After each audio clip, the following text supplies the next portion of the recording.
gadis di sebelahnya, ingin mengambil kacamatanya yang jatuh. Tapi, ekspresinya tiba-tiba berubah, karena dia melihat di belakang gadis itu. Tiba-tiba muncul bayangan hitam yang mengerikan. Ini menjelaskan, sebentar lagi gadis itu akan mati.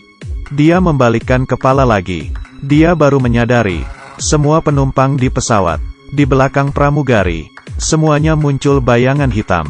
Dia yang ketakutan pun berteriak, dan memukul pintu pesawat, untuk mencegah pesawat terbang. Tapi akhirnya, dialah yang dianggap perusuh, lalu mengeluarkannya dari pesawat, dan pelan-pelan melihat pesawat itu terbang. Dan ternyata, tidak lama kemudian, diberitakan bahwa pesawat itu menghilang, dan semua penumpang mati. Tidak salah lagi, perempuan ini bernama Haram. Dari kecil dia sudah bisa meramal kematian seseorang. Hingga saat ini, bisa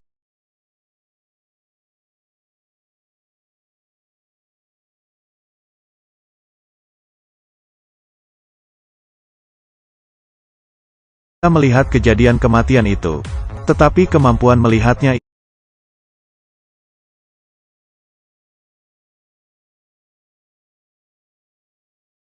itu, tidak ada kata-katanya.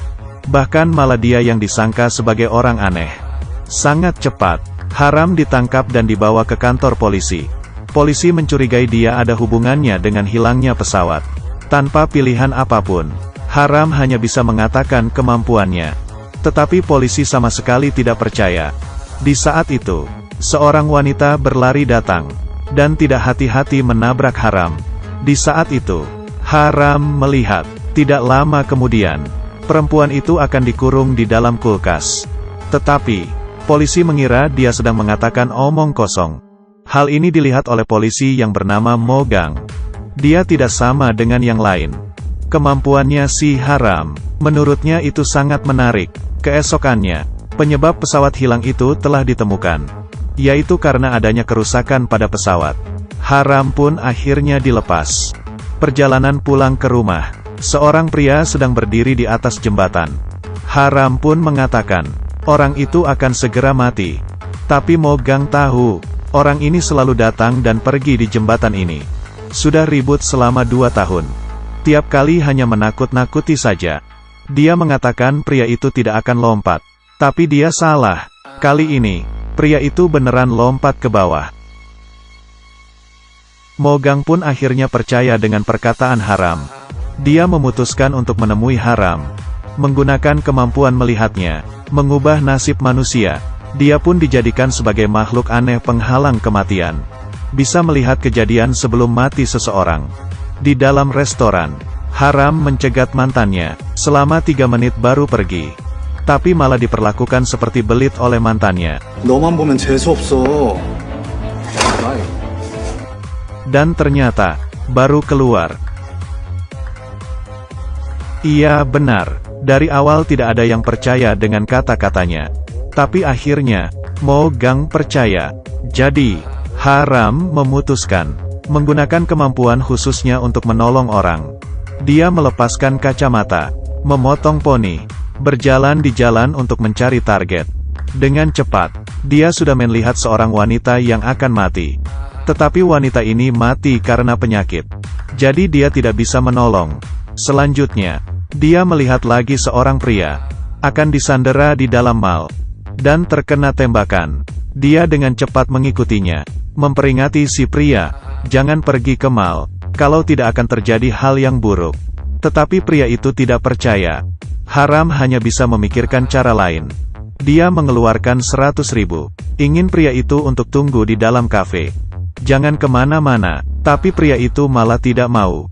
Terakhir, Haram sengaja mengganggu si pria, dan melukai dirinya. Sang pria ingin kabur, tetapi ditangkap oleh Mogang. Dengan begini, pria itu karena memukul orang ditangkap ke kantor polisi. Tetapi, masalah belum berakhir. Penjahat tidak tertangkap, dan masih ada orang lain. Haram berdasarkan bayangan yang dilihatnya, menemukan tempat dan waktu kejadian, dan wanita yang mencurigakan di keramaian. Mereka menemui perempuan, dan mengetahui, karena berubah hati, Pacarnya pun keluar dari tentara. Jadi kemungkinan saja penjahat itu adalah pacarnya. Kemudian, mereka menyuruh sang perempuan untuk mengajak ketemuan pacarnya. Lalu tunggu dan lihat, sang pacar pun ditangkap.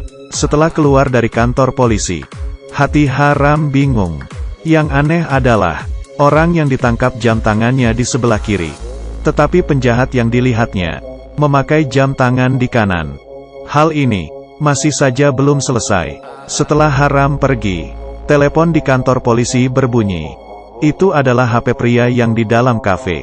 Ibunya hilang di dalam mal, membutuhkan orang untuk menjemputnya, dan orang yang pergi menjadi si Mo Gang.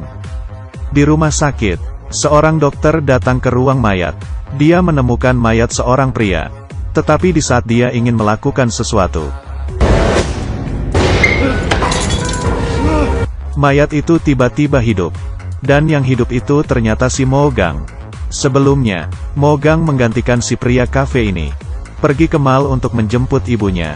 Dan tiba-tiba bertemu dengan penjahat yang sesungguhnya. Waktu dan tempat semuanya benar. Laki-laki yang disandera sekarang menjadi Mo Gang. Terdengar suara tembakan. Mo Gang pun terjatuh. Setelah diantar ke rumah sakit, dikatakan tidak tertolong dan mati. Tapi sekarang, dia hidup seutuhnya. Dia sebenarnya orang seperti apa? Orang yang ingin membunuhnya itu juga siapa? Segalanya menjadi lebih rumit.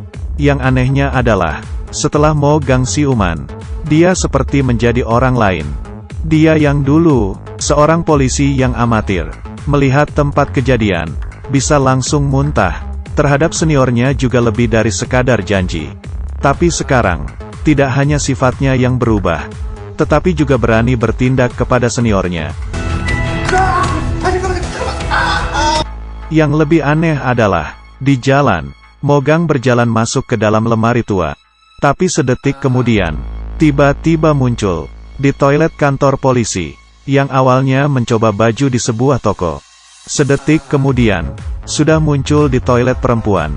Dia sebenarnya punya kemampuan khususkah? Di malam hari, Mo Gang pulang ke rumah. Tapi di luar rumah, Mo Gang yang lainnya sedang perlahan-lahan berjalan masuk. Ini masih 2 episode awal dari drama Korea yang berjudul Kurang dari Black lebih besar dari. Cerita ini sudah bikin otak panas. Tetapi setiap episode selalu berhubungan. Benar-benar film yang lumayan untuk ditonton.